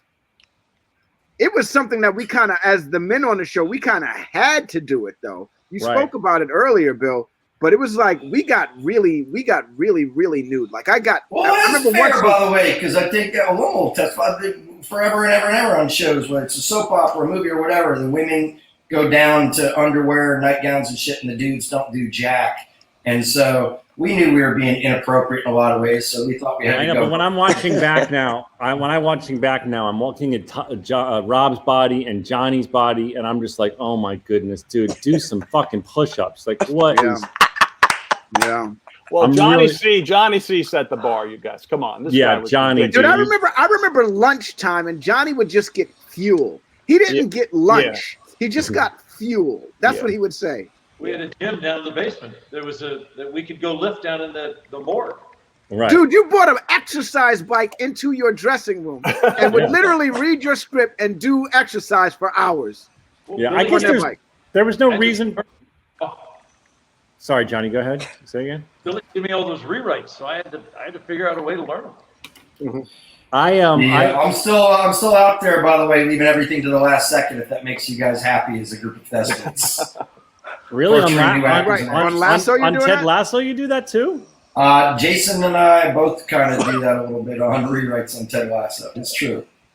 Johnny, you remember getting scripts when they weren't done yet, and you'd be like, "Why are we standing on the table?" And he'd be like, "Oh, yeah, yeah, you guys, we're still writing that, but there's a reason you guys end up on the table." Yeah, don't worry about it. This guy's all worked out fine. We're all here 20 years later. Let Johnny go. Go ahead, Johnny. Go ahead. Dressing rooms were all up on the 4th floor, as well as administrative at the hospital. Whenever I say hospital, people think I'm being all method. We shot in a defunct hospital, and dressing rooms were up on the 4th floor, makeup and wardrobe. And Billy would do these rewrites. I'd memorize whatever he sent here on Sunday and Sunday night and Sunday morning, and then I'd get to the hospital on Monday. And the poor ADs and second and thirds, they wouldn't knock on my door anymore. I'd just see them slide the pages under the door. They didn't want to incur my wrath. I want to share with you one quick memory about Johnny C, if I can. Yes, please. It was season 9, one of, if not the last days of the series, and he had a page-long monologue. And I was in the scene, and he nailed it in one take, and I couldn't believe after 9 years he was working this hard and doing this well. And they shot it one more time just in case. But I just will never forget the work ethic of John C. McGinley, and I just want to share that with you guys right now. Yeah, it's pretty amazing. Billy's rewrites that you memorize the 1st and 2nd and 3rd draft, and then goddamn it, the 5th draft isn't really freaking good. Bill, would you ever be nervous to go tell Johnny, like, hey, I know you memorized everything? I'd only be nervous if it sucked. If it was exponentially better, even though he'd get mad, then he'd read it and he'd always be like, this is better. I'm like, yeah, man, see you around. Sorry we didn't do it the first time. Peace. 100%. I gotta go back downstairs and hide from Aloma. Dude. Bye, Bill. Good to see you, brother. All right, listen, we have a question here. Yeah, go ahead. Let's say a question. As I hear John C. McGinley speaks often of living life with gratitude. Yes. This is from Eric Weiss. How could each of your characters incorporate that philosophy into this episode? How could each of our characters? Well, I wanted to say on a serious note, this episode is about missing clues. I mean, we all, have people in our lives that we assume are fine and aren't. And I think that JD really struggles with the fact that he found this woman annoying. She had been suicidal before, I believe. And he's just like, both Cox and JD are just want to get away from her. And I think there's a really serious conversation about missing clues with the people we love in our lives and not checking in on our people. And of course, in terms of gratitude, being grateful and being filled with gratitude when you are feeling mentally healthy and thank God that you don't have a mental health problem that would make you consider taking your life. My daughter wakes up every morning. She's 22 now, right? And I go and I say to her when I see her in the morning, "Hey, how you doing?" And she always goes, "I'm alive, Dad." And you know what I mean? And that is, I am so grateful. Excuse me. I am so grateful that she understands the moment that she's in right now and that she's living at this young age and understands that tomorrow isn't promised. So I got to go get it today and I got to go live it today and go make it happen today. Yeah. And I'm so grateful for that. I'm grateful for her mother and putting that in her. And I'm grateful that, I get to witness it. And so living with gratitude, I am so grateful for my children and my wife. I totally get it, man. I totally understand that quote, living with gratitude. I'm so grateful for you guys. Aloma, I'm so grateful to see you right now. Like, I mean, it could be the weed wearing off. I don't know what it is, but I just love I told you not to get high. What's wrong with you? I smoked a little bit, like you promised not to get high. You the dick. Show. My bad. Aloma, we have a question for Aloma. Go ahead. Now, Aloma, a lot of times on the show, they reference all the hijinks that happened at Nurse Roberts' above-ground pool party. Do you remember that? There was always talk about, can you put that question up, guys? There was, what does Aloma think about the above-ground pool party? Do you remember this at all? No, I don't remember the above-ground pool parties because my pool was in-ground as well as the jacuzzi. So clearly I put that out of my mind. I don't remember that. Did y'all go to those parties? What parties? Yeah, but the above ground pool party was actually something that was, I think it's mentioned in season 1 or 2. And there were a lot of references to like, yes, and we never go there. There's never a scene there. But like there was a fight. There was a fight one time where Johnny chokes out, where Cox chokes out Ted the lawyer. Like a bunch of things. Apparently, a lot of fans are on the chat are asking, what does Aloma think may have gone down at those above ground pool parties? And I just wondered if you had any idea. She would only be thinking about it because clearly you guys talked about it. I probably never had a line about it, so I'm like, no. And also, Nurse Roberts.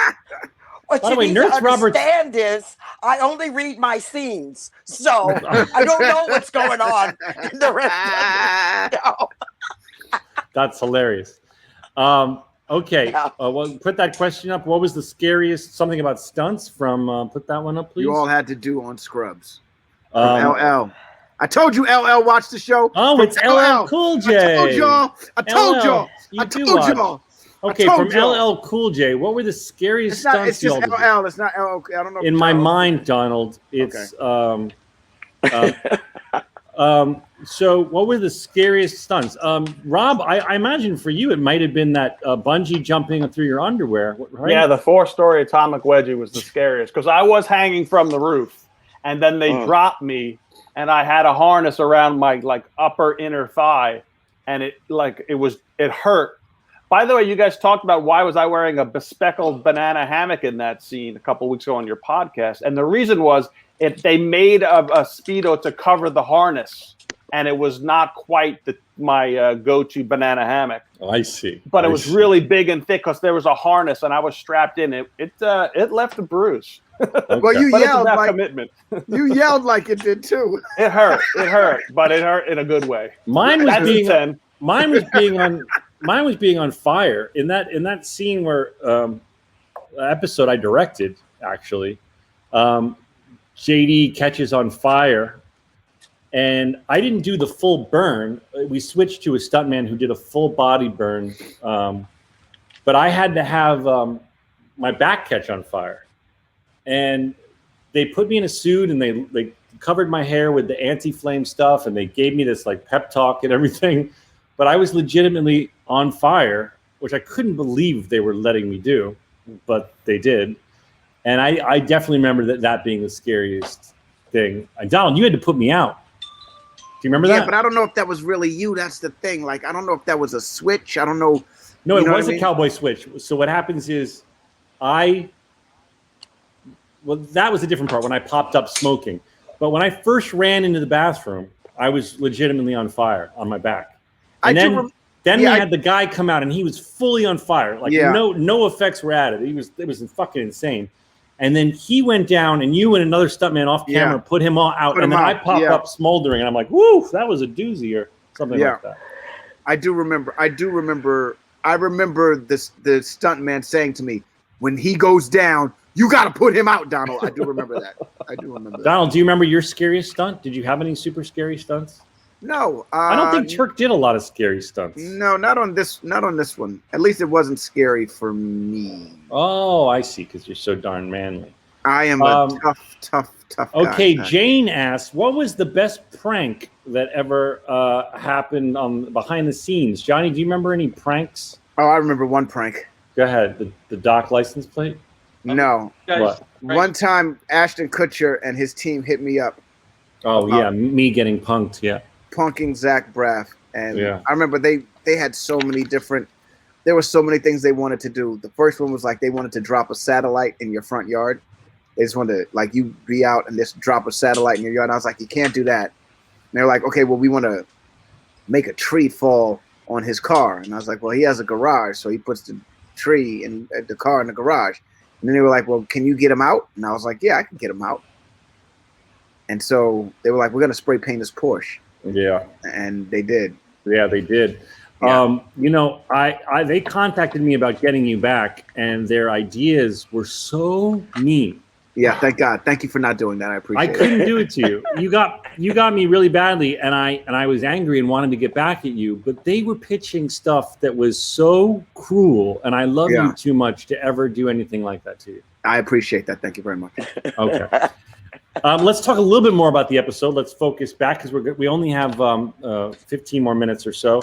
I wanted to talk about your chiropractic adjustment from the janitor, which is hilarious. Wait, so this is what happens. Elliot and Carla feel like they need to nurture relationships in the hospital. And so now that Todd is no longer this, he's no longer this straight sexual harasser. They're like, well, he could be our new gay best friend. Yes, they're excited to have a gay best. They're very excited to hang out with Todd as a gay man because they're excited to have a gay best friend.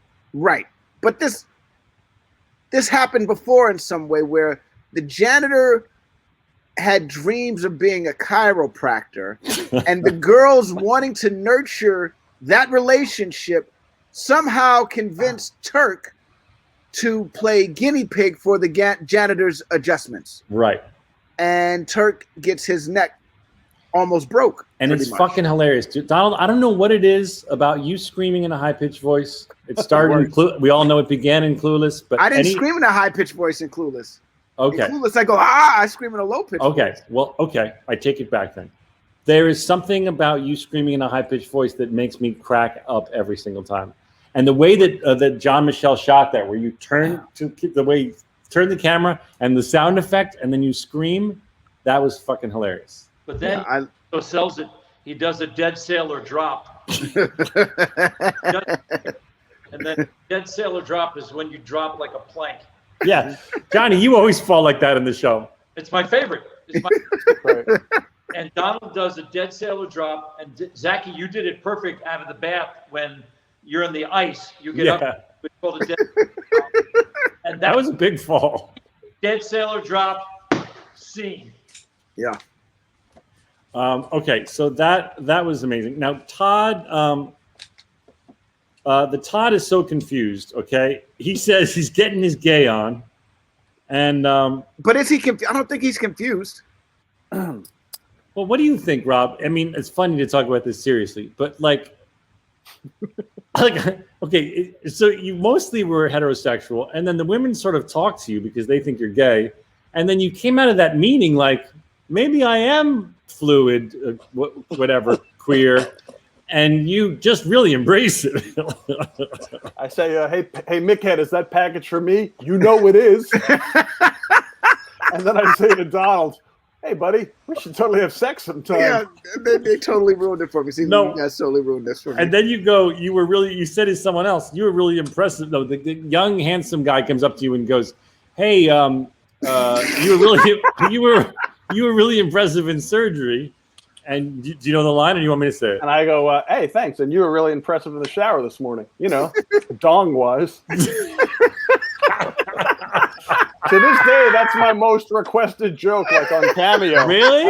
Like, that's it. Dong. You're impressive. Hey, happy birthday. I'm really impressed with you. You're really impressive in the shower. You know, dong-wise. We should mention that you're on Cameo. Johnny C, are you on Cameo? Yeah, sure. So there you guys go. Aloma, are you on Cameo? No, I don't know what that is. I told you. Okay, well, we're gonna get you.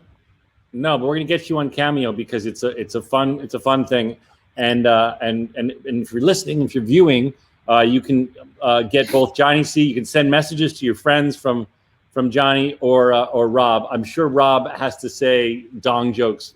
How many times a day do you have to say dong jokes? All my cameos are in character or in varying degrees of character.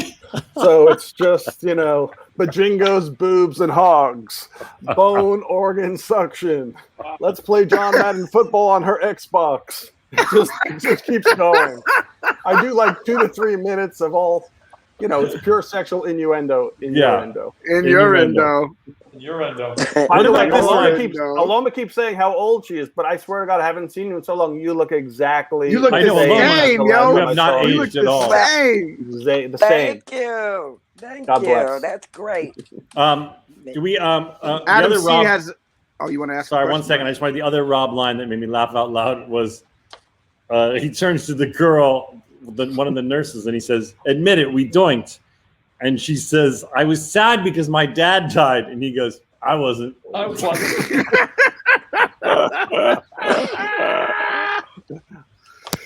We watched this show the other night, Amanda and I, and she said, "Are you and Amanda still together? Are you just together? Oh yeah, we love. We can't keep. Wait, you're still together? Yeah, Amanda and I going strong. Everything's great. Our dog is Max is right here walking around. But sorry, again. She was just on the show. Sorry. What Donald's trying to say is we didn't know if you were still together or not, but we just watched the episode where I'm flirting with her at the bowling alley. Yeah, right. I saw you guys watch it. Jesus, sorry, you guys are animals. Jesus. No. She's a very beautiful lady. What are you gonna do? I don't blame you. But we watched the episode, and then the janitor's like, "What are you?" Because I'm checking out all the people, and I'm like, "I'm the Todd." Yeah. And then it cuts to like Johnny C and like losing 3 patients, and like she just said that was so funny, and now I'm crying. Yeah. That's the magic of the show. That is it. And I didn't really get emotional until the third dude, because that's the one that hurt. You know what I mean? when the guy with the kidney issue, when he goes, that's the one that hurts. You know what I mean? Because he was friends with Dr. Cox, and the other two, at least we knew, the writing tells us that they could die at any moment, whereas Cox reveals, he could have lived another month, right, Johnny? But I think there's two interesting things there. One, that lands when we turn on to Judy, and when we, Judy's reaction to Cox flipping things and flipping, it's like a light switch for me. It's the waterworks just go, because it's off of Judy. To me, it's all about Judy. And then the other thing that was really interesting there was that we shot it a bunch of times, and the line was, he wasn't about to die, was he, newbie? He could have waited another month for a kidney. And we shot it a bunch, we were done, and Zachy, you came over, and I'll bastardize this, but the operative word was he. Not that he was going to die. The die wasn't the operative word. It was that he. And so I went over to John Michel, and you were right. And I hadn't tracked that in my brain. And I went over to the director, John Michel, who was also the editor on the show. And I said, can we do one more? Because the operative word's not die. It's he. That's what distinguished this room. Yeah. And it was a note that you gave, and it was genius. I gave you a note? You absolutely did. And oh God, I hope that was appropriate. No, I wasn't directing the episode. It was appropriate, and it's the take that's in the show. Wow. Well, you've done so much fabulous work on the show, Johnny. But your work at the end of this episode, I'm sure there's so many doctors and nurses and healthcare professionals that have been in the position that you so beautifully articulate. With just wanting to fucking trash the room out of frustration. And I get goosebumps and tears in my eyes every time I see it. And then you turn around as you're leaving, and I try and go. I'm like, where are you going? By the way, with the worst. It's just not over. Yeah. And the tears in your eyes, it's just like, you're like, I'm out of here. And I know we then go into a little bit of an arc of you not wanting to come back to work, which we're about to start talking about. Yeah, you get real depressed. The character gets real depressed. Cox gets real depressed. I thought for some reason that when Brendan Fraser passed, that was the big one. But this one that's coming up is like you don't want to come back, and then we have the big party for him, right? Isn't there? Welcome back. Doesn't that happen? Welcome back, Coxer. I don't know. Is that going to happen? I don't know. I wish I still had the T-shirt though. So do I. Joelle, and Daniel, you can come back in for a second. Has there been how's the chat? Are people enjoying the show? People are loving it. It is insane in there. Hi, everybody. Hi. Thank you for your thoughtful questions and your love. I love it. Yeah, and they really have so much love for everybody. Has there been an answer on which sound effect they like the most, Daniel? What's happening with that poll? I bet you it's what you're trying to get into a day of soon. Well, we will have that poll up shortly. But in the meantime, everybody in the chat is just saying hi over and over. Hi. Okay. Love it so much. All right. I'll get back to you shortly. Okay, put up the new poll because we only have about 10 minutes left. Right? Is that one up yet? I think it should be up shortly. We submitted options for the poll a little while ago. I had some good suggestions. Okay, it's up. Yes, that is up. Here we go. Okay. You ready? Oh, we're getting results. Have any results come in? Oh, we got some results. Okay, let's see. At the bottom of the table. Yeah. Tied for last place. Bong noise and thunderous applause. Whoa! Whoa! These results, yo! Wait, how many people? How many thunderous applause then for y'all? Then how about that? We got we're short. We're about 300 votes in. About 300 votes. Oh, it just started. Okay. Second to last. What you're trying to get into Odeo Shun? Okay. Thought to be closer up. In third place.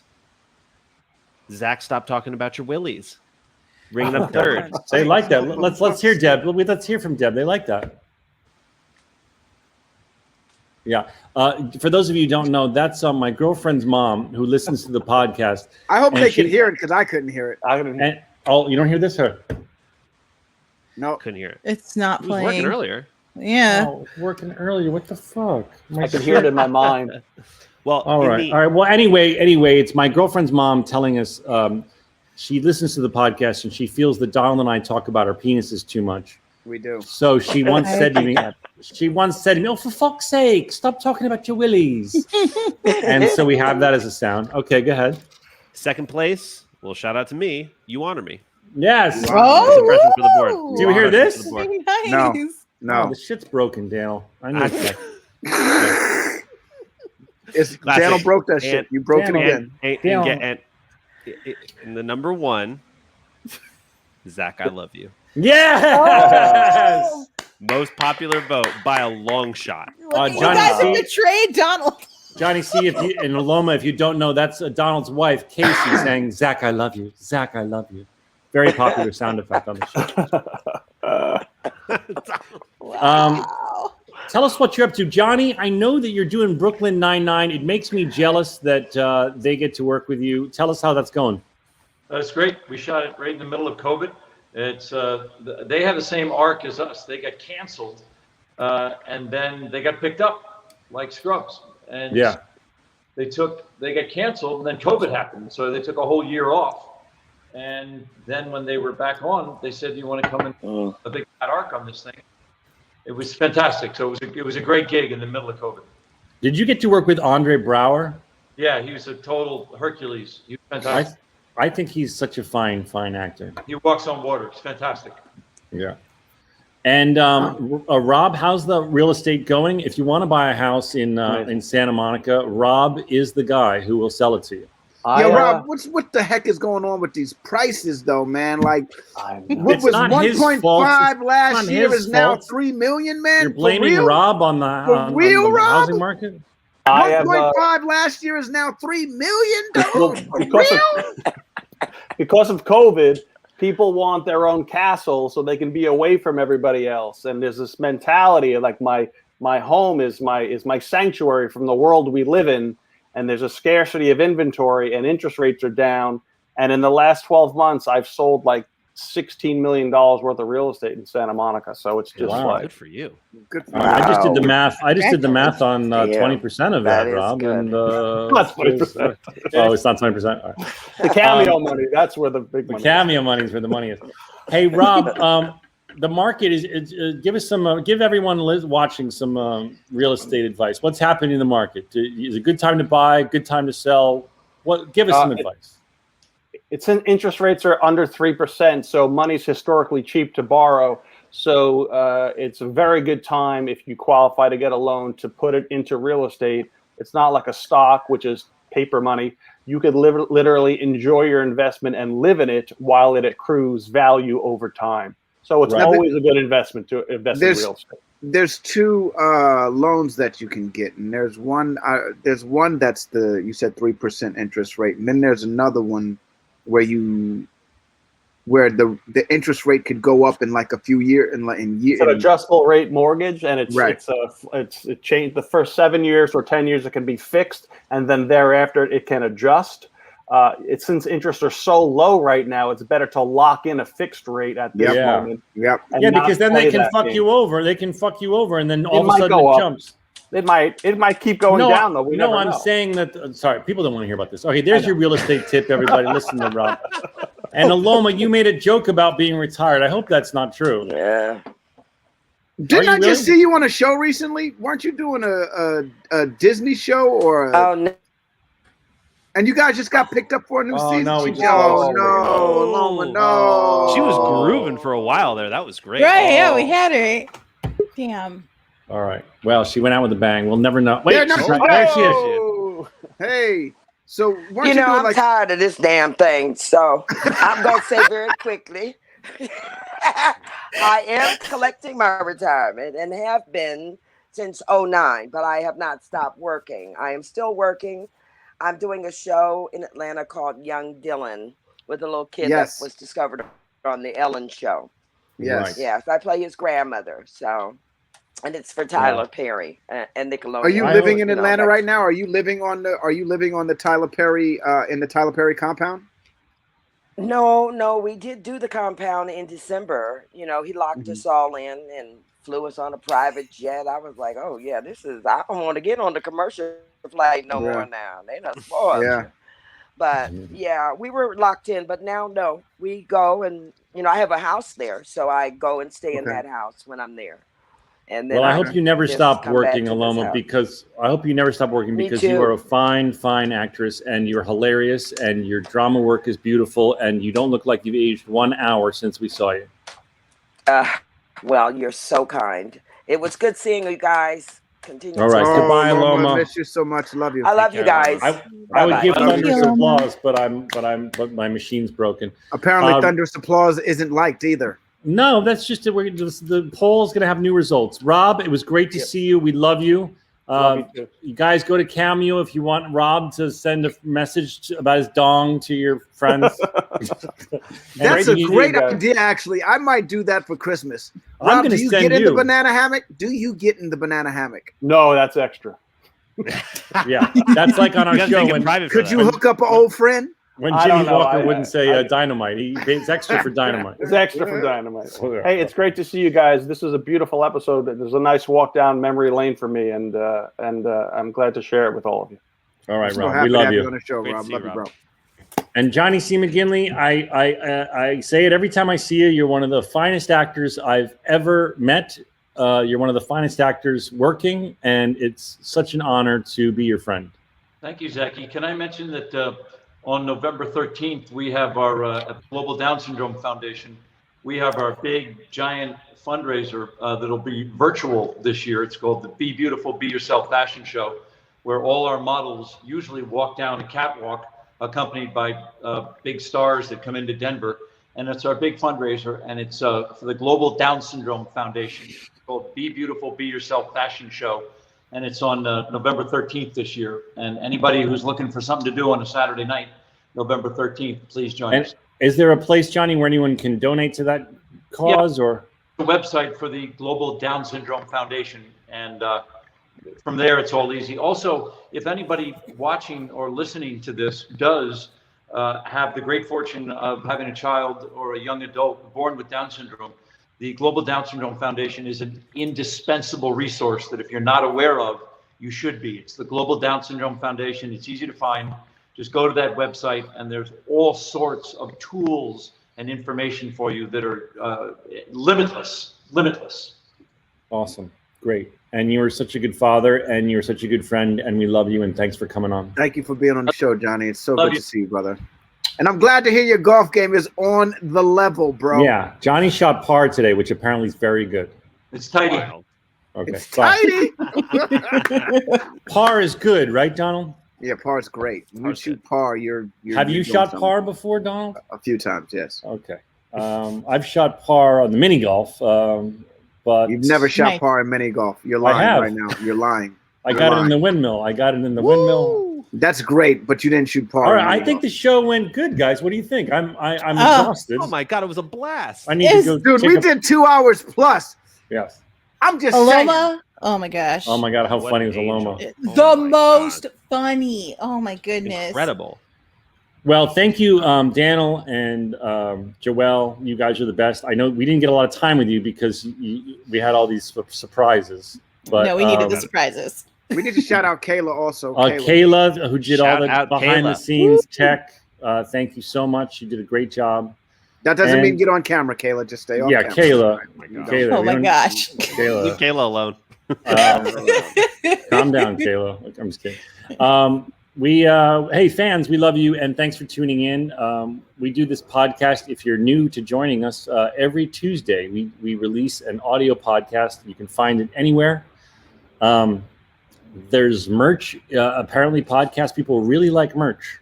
Oh, we got the merch, and we have. We put some out. We're talking about the holiday season right now. Oh yeah. And we're thinking about ugly Christmas sweaters. You guys let us know what you think of that. Yeah. Ugly Christmas, fake doctors, real friends, ugly Christmas sweaters. And a shout out, of course, to all the healthcare workers on the front lines during this insane pandemic that seems to be endless. It's still going. We know that a lot of you listen to the show because you tell us, And this is the most sincere thing we can say. Thank you so much for putting your lives on the line and for your bravery and for being the incredible human beings that you are. And that's not just doctors and nurses. That's orderlies and janitorial staff and people who work at supermarkets. If you're out there in front of a bunch of people, you are on the front lines, and we totally appreciate you. Amen. Yes. Donald, I love you more than you know how to love. That's not possible. It is. It's not possible, buddy. All right. Thank you, everybody. We'll see you next time. Bye, gang. 5, 6, 7, 8. Caleb, play the theme song. There it is. Perfect.